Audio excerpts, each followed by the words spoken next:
ഇനി നമുക്ക് പോകേണ്ടത് തിരുവനന്തപുരത്തെ സമരപന്തലിലേക്കാണ്. അവിടെ ചാണ്ടിയുമ്മൻ MLA ആണ് സദ്യ വിളമ്പാൻ നിൽക്കുന്നത്. സുനിഷായല്ലൂർ, ഹാപ്പി ഓണം ഒരിക്കൽ കൂടി. അപ്പോൾ സമരപന്തലിൽ ചാണ്ടിയുമ്മൻ സദ്യ വിളമ്പി തുടങ്ങിയോ അതോ സദ്യക്കുള്ള ഒരുക്കമായതേ ഉള്ളോ?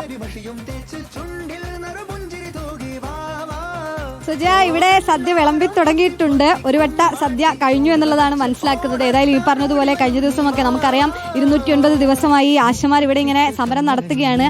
അതിന്റെ ഭാഗമായി ഓണാഘോഷവും ഒക്കെ ആഘോഷങ്ങളൊക്കെ വീട്ടിലെ ആഘോഷമെല്ലാം മാറ്റിവെച്ചതാ ഇവിടെയാണ്, സെക്രട്ടേറിയറ്റിന് മുന്നിലാണ് ആഘോഷമൊക്കെ.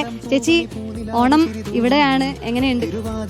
ഓണം എങ്ങനെയുണ്ടെന്ന് വെച്ച് കഴിഞ്ഞാൽ തെരുവിലല്ലേ ഓണം. കഴിഞ്ഞ വർഷം ബന്ധുക്കളോടെ കുടുംബത്തോടെ പോയിരുന്ന് ആഘോഷിച്ച ഓണം ഇങ്ങനെ തെരുവിലിരുന്ന് വർഷം ആഘോഷിക്കേണ്ടി വരും. ആഘോഷിക്കുകയെന്നല്ല, ഉണ്ണേണ്ടി വരുമെന്ന് വിചാരിച്ചില്ല.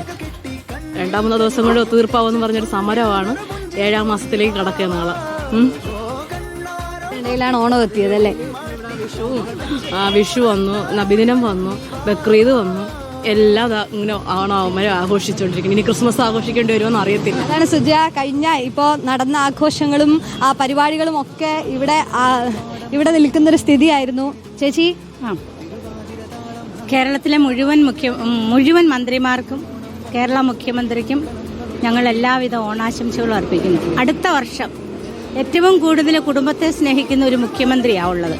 അദ്ദേഹത്തിനും അദ്ദേഹത്തിൻ്റെ ഭാര്യയ്ക്കും അടുത്ത വർഷം ഇന്ന് ഞങ്ങൾ അനുഭവിക്കുന്ന സന്തോഷം. ഞങ്ങൾ വീട്ടിലിരുന്ന് ഊണ് കഴിക്കേണ്ടവരാണ്. വീട്ടിലെ മക്കൾക്കും ചെറുമക്കൾക്കും ഒപ്പം ഭക്ഷണം കഴിക്കേണ്ടവരാണ് ഞങ്ങൾ ആച്ചമാർ. ഈ തെരുവിലിരുന്ന് ഈ ഭക്ഷണം കഴിക്കുന്നതിൻ്റെ രുചി തമ്പുരാൻ അവർക്ക് കൊടുക്കാൻ ഒരുപാട് പ്രാർത്ഥിക്കുന്നു. സുജ, വലിയൊരു വേദനയോടുകൂടി തന്നെയാണ് ഇവിടെ നിൽക്കുന്നത് എന്നുള്ളതാണ്. ഇതാ ചാണ്ടിയുമ്മനാണ് ഇന്നത്തെ സദ്യ ഇവിടേക്ക് എത്തിച്ചത്. ചേട്ടാ, നല്ല മാതൃകയാണ്. ചാണ്ടിക്ക് ഒരു സ്പെഷ്യൽ ഓണാശംസ നേർന്നു. തീർച്ചയായിട്ടും ഒരു തെരുവ് ഓണം എന്ന് വേണേൽ പറയാം. പക്ഷേ ഞാൻ ഒരുമിച്ചാണ് ഭക്ഷണം കഴിച്ചത്. അതേ ഭക്ഷണമാണ് ഇവിടെയും കൊണ്ടുവന്നിരിക്കുന്നത്. കാരണം ഞങ്ങളെ സംബന്ധിച്ച് വളരെ പ്രാധാന്യമുള്ള വ്യക്തികളാണ് ഇവർ നമ്മുടെ സമൂഹത്തെ കാത്ത് സംരക്ഷിക്കുന്ന 210 ദിവസമായിട്ട് ഇവിടെ സമരം ചെയ്യുന്നു. അപ്പോൾ അവർ ഓണം ആഘോഷിക്കുമ്പോൾ അവർ ഓണം ആഘോഷിക്കണം, നമ്മൾ ആഘോഷിക്കുമ്പോൾ. അതാണ് ഈ ഒരു സദ്യ ഇവിടെ ഇന്ന് തന്നെ കൊടുക്കണം എന്നുള്ള തീരുമാനം. പ്രത്യേകിച്ച് തിരുവോണം എന്നുള്ളത് നമ്മുടെ നാടിനെ സംബന്ധിച്ച് ഏറ്റവും പ്രധാനപ്പെട്ട ദിവസമാണ്. ആരും വീട്ടിന് പുറത്ത് പോകാൻ ആരും ആഗ്രഹിക്കുന്നില്ല. എൻ്റെ ചെറുപ്പം മുതൽ ഞാൻ വളരെ പർട്ടിക്കുലറായിട്ട് കാര്യം ഓണത്തിനെ വീട്ടിൽ കാണുന്നതാണ്. അവർ അങ്ങനെ അതേ പർട്ടിക്കുലറായിട്ടുള്ള ആൾക്കാരാണ്. അപ്പോൾ അവർ പുറത്ത് നിൽക്കുമ്പോൾ അവരുടെ വികാരം മനസ്സിലാക്കാൻ സാധിക്കുന്നു. അതുകൊണ്ടാണ് നമ്മൾ ഈ കാഴ്ച നമുക്ക് ഒരുപാട് സന്തോഷം തരുന്നുള്ളതാണ്. ഏതായാലും അവിടുന്ന് സുജ പാർവതി ഒരു ഹാപ്പി ഓണം പറയാൻ പറഞ്ഞു. Happy Onam to all.